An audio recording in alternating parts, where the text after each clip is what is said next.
할렐루야. 미국교회 앞을 지나다 보면은 그 뜰에 보면 나무 십자가 3개가 서여 있는 것을 우리 자주 보게 됩니다. 나무 십자가 3개가 있더라고요.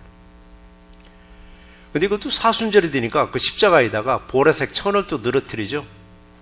사순절 끝나고 부활절 되면 하얀 천으로 이제 늘어뜨리더라고요.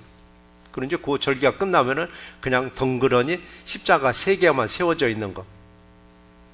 근데 왜 하필이면 3개일까? 왜 3개일까? 이왕이면 여러 개 더 세우든지, 예수님 12 제자 숫자를 한 12개 세우든지, 아니면 하나만 세우든지, 왜 3개일까?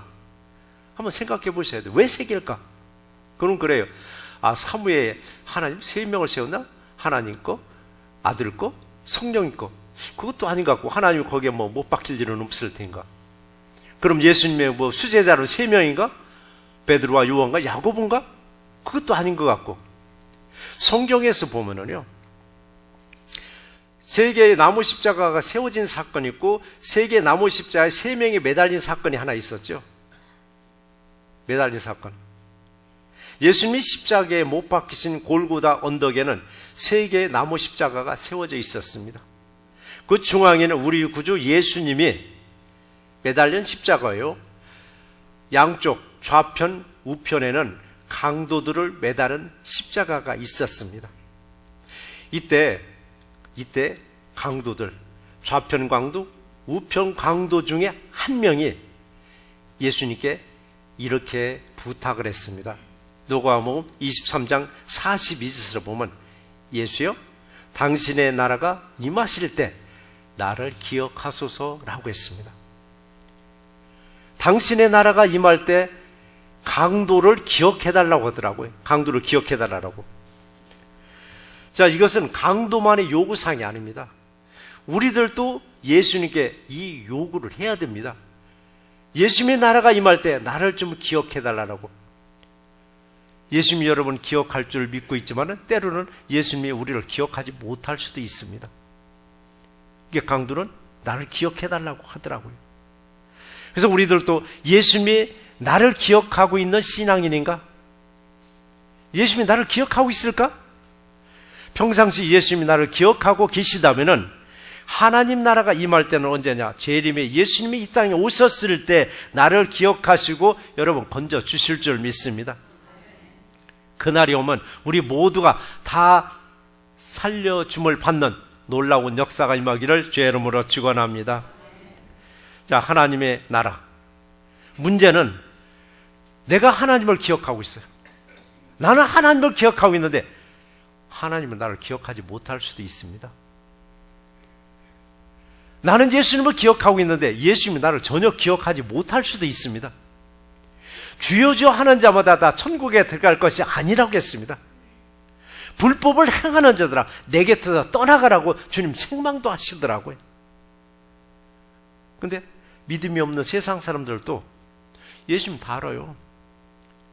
세상 사람들 예수님 다 알아요. 다 아는데 예수님이 나를 구원해 주심을 이걸 믿지 못하는 거예요. 우리 예수님이 나를 구원해 주심을 믿고 어느 날이 예수님 나를 부를지라도 항상 아멘 주에서 오시옵소서라고 웰컴할 수 있는 우리 모두가 되시기를 주의 이름으로 축원합니다. 자, 2명의 강도라고 있었습니다. 2명의 강도. 2명의 강도 중에서 어느 편에 있는 강도가 예수여 나를 기억해달라고 했을까? 어느 편에? 우편. 저도 우편인 줄 알았어요. 그렇게 저도 설교도 했었고 그러다 다시 한번 사복음서를 아무리 뒤지고 성경을 많이 안다는 어느 목사님께 전화해가지고 우편이라는 말이 어디 있어? 우편에 어디 있느냐고 좀 찾아봐 달라고 했더니 성경을 많이 안다는 분도 한참 있다가 전화해서 찾아보니까 없네 그러더라고. 근데 왜 우리는 우편 강도냐고. 그냥 습관적으로 우편 강도더라고. 그냥 우편 강도가 됐어요. 근데 성경에서 분명히 하나는 비방했고 하나는 구원을 요청했더라고요. 그러니까 우편인지 좌편인지 모릅니다. 근데 우리는 편리하게 그냥 우편 강도라고 얘기하는데 어쨌든 2변의 강도 중에서 한 명이 예수에게 하나님 나라가 임할 때 나를 기억해달라고 요구했습니다. 그 말을 들은 예수님은 뭐라고 대답했냐면 누가복음 23장 43절에서 내가 진실로 내게 이르노니 오늘 네가 나와 함께 낙원에 있으리라 라고 말씀하셨습니다. 몇 년 후가 아니라 몇 달 후가 아닙니다. 너와 내가 낙원에 있으리라는 그 시점은 오늘이더라고요. 오늘 있으리라고 했더라고요. 그래서 기독교에서는요, 오늘이라는 날짜가 굉장히 중요한 날짜입니다. 그러면서도 우리는 미래를 바라보는 거예요. 미래를. 장차 우리에게 다가올 천국, 바로 미래에 대한 소망을 가지고 살아갈지라도 저와 여러분의 삶 속에서는 날마다 구원을 이루며 살아가야 됩니다. 날마다 구원을 이루며 살아간다는 뭐냐? 구원의 확신을 가지고 살아가는 얘기입니다. 아니야, 구원은 있을 수 없는 얘기야. 그냥 성경에 나온 말이지. 아니야 라고 할 때 그때 너 나 좀 보자라고 하면 어떻게 하겠느냐고요. 주님은 언제 어느 때 너 나 좀 보자고 할 수 있습니다. 우리를 부를 수도 있습니다. 항상 날마다 구원의 확신을 가지고 신앙생활하는 우리 모두가 되시기를 주의 이름으로 축원합니다. 예수 안에서 그래서 우리는 오늘 더 진실되게 사셔야 됩니다.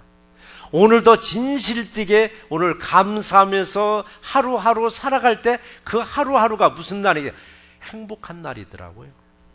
물질이 많아서 행복한 건 아니더라고요.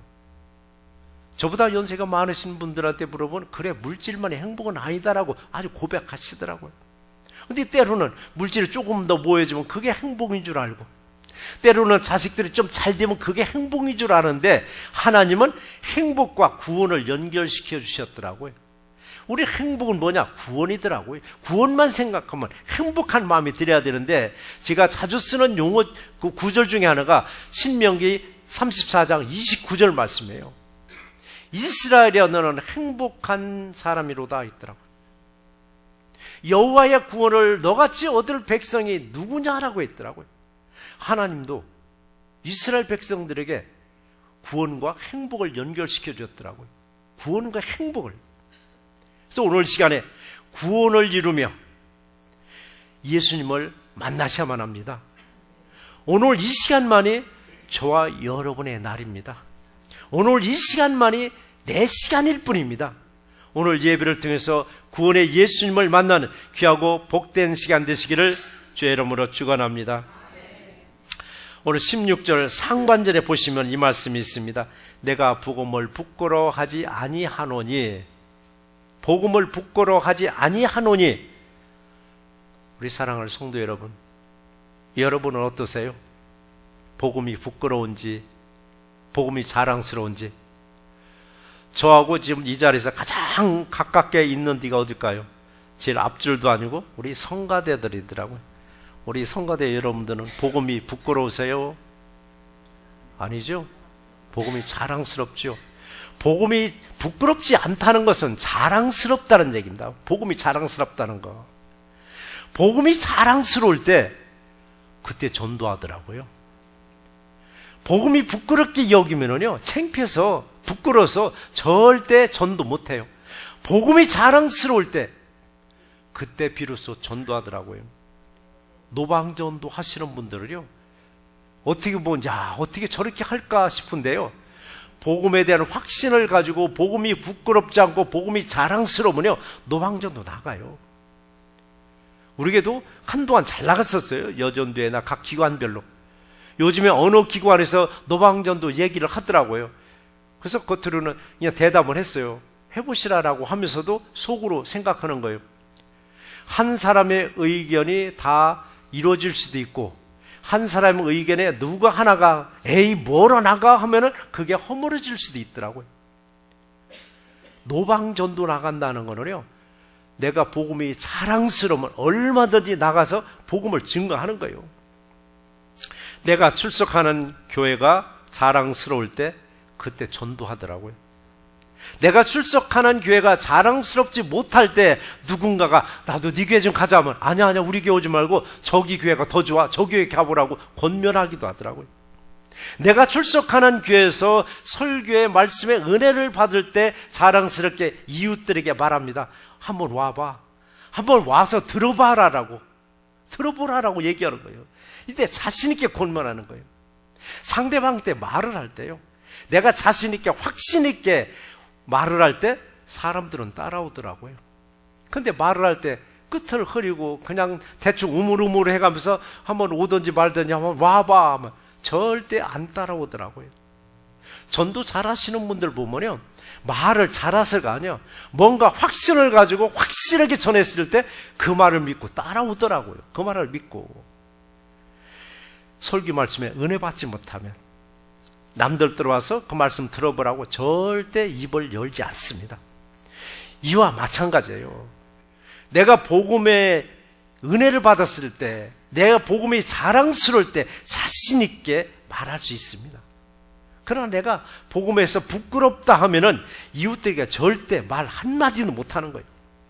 우리는 입을 열어서 복음을 전하지 못한다는 거, 왜 그러냐? 부끄럽다고요. 창피하다라고. 한국 사람들은 잠재적으로 깔려있는 게 하나 있습니다. 체면. 내가 어떻게 가서 그런 거 해? 나 얘 그냥 교회 출석만 잘하면 됐지. 아마 하나님도 내가 교회 출석 잘하는 거 그걸로 아마 하나님도 땡큐 할 거라고. 근데 하나님은 내가 그 교회 출석 잘하는 걸로 땡큐 하는 게 아니라 나가서 결실을 더 얻어왔을 때 하나님은 땡큐 할 줄 믿습니다. 자, 오늘날이야 그래요. 복음하면 알 사람 다 알아요. 모르는 사람 없을 거예요. 다 아는데 듣지 못함이라고 또 하더라고요. 듣지 못함이라고. 그래서 복음을 전할 때도 눈물이 없이 복음을 전하면요 메마르더라고요. 눈물의 씨앗이 됐을 때 그 복음의 결실을 얻습니다. 제가 대중가요 노래 하나 할게요. 근데 복음적인 노래예요. 복음이 무엇냐고 물으신다면 눈물의 씨앗이라고 말하겠어요. 가사 맞아요? 어디가 틀렸어요? 사랑이 빠졌잖아요. 근데 왜 나는 왜 복음이 눈물의 씨앗이냐고 말하느냐고요? 여러분, 맞습니다. 복음은 눈물 없이 전할 수는 없습니다. 복음을 위해서 우리는 얼마나 눈물을 흘려보셨는가요? 복음을 위해서. 복음의 눈물을 흘린 관계가 있습니다. 가정에서입니다. 여러분의 가정에서 부인이 남편을 위해서 눈물을 흘리면서 복음의 씨를 뿌렸을 때 짧게는 금방도 믿지만 어느 때는 수십 년 후에 결실을 얻을 때가 있더라고요. 남편이 먼저 예수를 믿고 믿지 않는 부인을 위해서 눈물의 복음의 씨를 뿌렸을 때 수십 년에 결국은 거둬들이더라고요. 부모가 자식을 위해서 눈물을 흘리면서 뿌렸던 복음의 씨 거둬들입니다. 부모가 자식을 위해서 눈물을 흘리면서 흘렸던 복음의 씨 반드시 거둬들이십니다. 그런데 우리는 눈물을 흘려봤느냐고요? 그냥 맹숭맹숭했습니다. 맹숭맹숭 마른 땅에다 씨만 뿌리니까, 길가밭에 씨를 뿌리니까 새들이 와서 다 먹어버리는 거예요. 이걸 마귀라고 했다. 마귀가 먹어버리더라고. 아무 생각 없이 돌 뿌렸는데 돌밭에 뿌렸으니까 햇빛이 나오니까 다 타버리고 마는 거예요.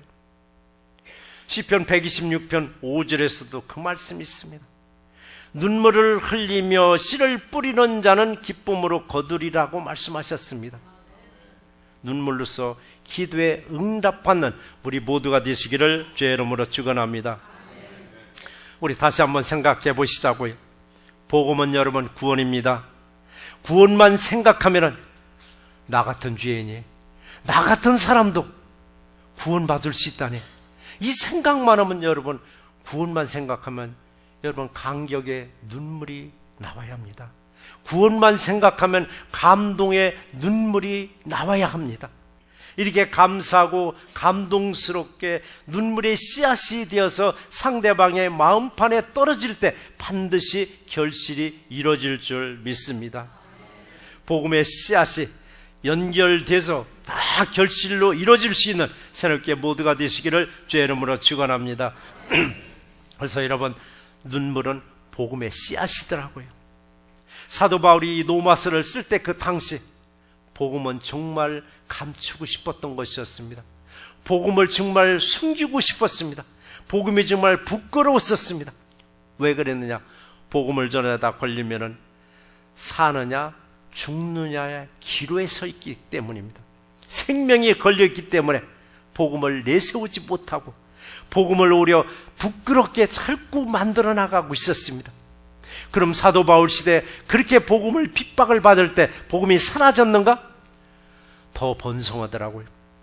기독교는요, 핍박받을 때 번성합니다. 핍박을 받을수록, 팽이는 의도 맞으면 맞을수록 더 잘 돌아가듯이, 팽이야 너 아프지 않아서 한번 때려보지 마세요. 그냥 피그릇 시들어지더라고요.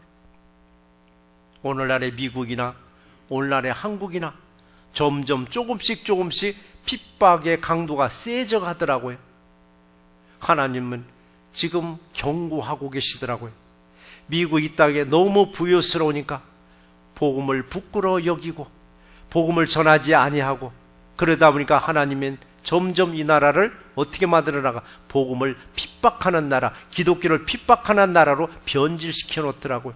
왜 그런가 했더니 다시 이렇게 세우려고, 이 나라를 다시 이렇게 세우려고 하나님 이 나라를 기독교 박해국으로 점점 만들어져 가고 있더라고요.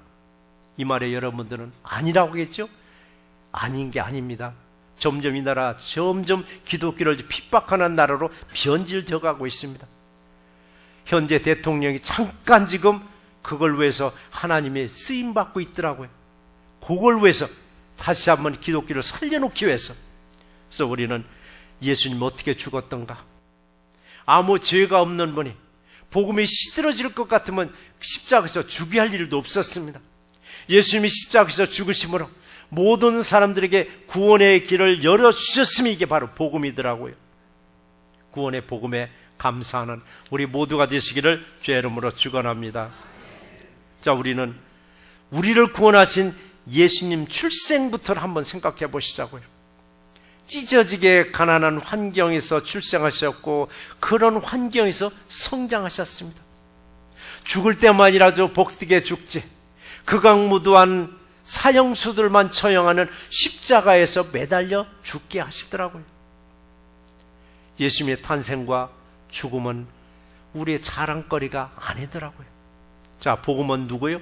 예수가 바로 복음입니다. 복음을 자랑하려고 보니까 예수의 탄생과 죽음 자랑거리가 아닌데도 불구하고 우리를 구원하신 복음을 우리는 부끄러워하지 아니하고 자랑스럽게 전하시는 우리 모두가 되시기를 주의 이름으로 축원합니다. 자, 복음이 뭘까요? 가장 부끄럽게 여기는 십자가가 복음입니다. 십자가 없이는 구원을 우리는 이룰 수가 없습니다. 초대교회나 중세교회사 보면 복음 때문에 얼마나 많은 사람들이 피를 흘리면서 죽었느냐고요. 오죽하면은 복음서를 피해 복음서라고 말할 정도로. 우리는 서울 가시면은 꼭 여기를 찾아보라고 제가 권면하는 장소가 하나 있습니다. 서울 마포구 합정동 근방에 있는 양화진 선교사 묘역을 꼭 한번 여러분 찾아보라고. 양화진 선교사 묘역에는 복음 때문에 복음을 부끄러워하지 아니하고 복음을 자랑스럽게 여기고 목숨을 아끼지 않고 대한민국 땅에 복음을 전하다가 죽은 사람들이 묻힌 선교사들의 묘지입니다. 거의 한 400여 구 됩니다. 그들은 말합니다. 한국인이 한국을 사랑한 것보다 한국을 더 사랑했다라고. 나는 한국인이 한국을 사랑한 것보다 나는 한국을 더 사랑해서 이 땅에 나를 묻어달라고. 그들은 복음을 부끄러워하지 않았습니다. 얼마나 자랑스러웠으면 복음과 함께 이방인 바로 한국 땅에 묻힐 때 본인들만 묻힌 게 아니라 온 가족이 다 묻힌 선교사들도 있고 몇 대에 걸쳐서 한국 땅에 묻힌 선교사들도 있습니다. 우리들도 복음을 부끄러워하지 마시고 복음과 함께 자랑스럽게 살아가는 우리 모두가 되시기를 주의 이름으로 축원합니다. 그런데요, 왜 복음을 부끄러워하지 않는가? 왜 우리는 복음을 부끄러워하지 아니하는가 했더니 16절 중반절에서 말씀하셨습니다. 이 복음은 모든 믿는 자들에게 구원을 주시는 하나님의 능력이 됨이라라고 말씀하셨습니다. 복음은 여러분 예수 그리스도십니다. 예수님은 자신을 생명의 떡이라고 말씀하셨고, 자신을 진료 생명이라고 말씀하셨고, 자신을 먹으라고 말씀하셨더라고요. 예수님이 여러분 복음입니다. 복음이 바로 구원입니다. 구원은 다시 생명을 얻는 것이 구원입니다. 요한복음 6장 40절의 말씀을 보면은 내 아버지의 뜻은 아들을 보고 믿는 자마다 영생을 얻는 이것이니 마지막 날에 내가 이를 다시 살리리라 라고 말씀하셨습니다. 하나님의 아들 예수를 믿는 사람에게 마지막 날이라고 말씀하셨습니다. 마지막 날은 우리 생에 2번 있습니다. 어쩌면 한 번만 있을 수도 있고, 첫 번째 마지막 날은 어느 날인가? 때가 이 땅에서 마지막 날, 죽음의 날이 마지막 날입니다. 육신의 장막이 무너진 이날, 예수님이 우리를 다시 살려주십니다. 예수님이 다시 우리에게 새 생명을 주셔서 구원해 주십니다. 이 날이 우리 마지막 날입니다. 또 하나의 마지막 날이 하나 있습니다. 재림의 예수님이 오시는 이날, 온 인류의 마지막 심판이 있습니다. 이날에도 예수님을 믿는 모든 사람들에게는 영생을 즉 구원해 주시겠다고 약속하셨습니다. 다시 살려준다는 것은 뭐냐? 하나님의 능력이라고 말씀하셨습니다. 나를 살려주는 복음인데 왜 부끄럽냐고요? 자랑스럽지 않느냐고요? 오늘 시간에도 하나님의 능력이 우리 모두에게 임재해서 복음을 부끄러워 여기지 아니하고 복음을 자랑스럽게 여기시고 내가만 간직하는 것이 아니라 이웃들에게 전파하는 우리 모두가 되시기를 주의 이름으로 축원합니다. 17절 상반절에서 또 말씀하셨습니다. 복음에는 하나님의 의가 나타났다고 했습니다. 하나님의 의가. 복음은 여러분 예수 그리스도라고 했습니다. 복음은 예수 그리스도. 복음은 구원이라고 말을 했습니다. 이 말씀처럼 복음에는 하나님의 의가 나타났다고 했습니다. 의는 뭐냐고요? 의로움을 말하고 있습니다. 공의를 말하고 있습니다. 사람들 간에도 얘기합니다. 저들 관계는 참 의로워 보여라고 합니다. 저들 참 친구 관계인데 참 의로워 보인다고 하는데 서로가 의롭게 지냈을 때 의롭다고 얘기합니다. 한 사람은 아무리 의롭게 하고 싶어도 한 사람이 불의하면 그건 의롭다고 얘기하지 않습니다.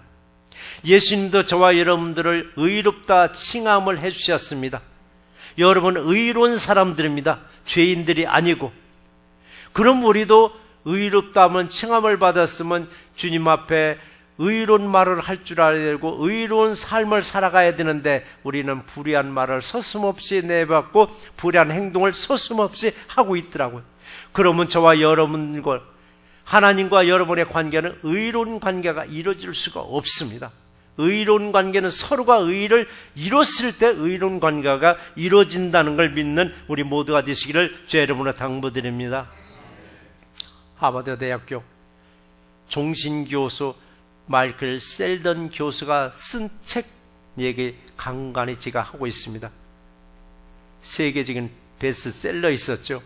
정의란 무엇인가? 정의란 무엇인가에서 얘기는 시대에 따라서 정의를 새롭게 정의하더라고요. 시대에 따라서.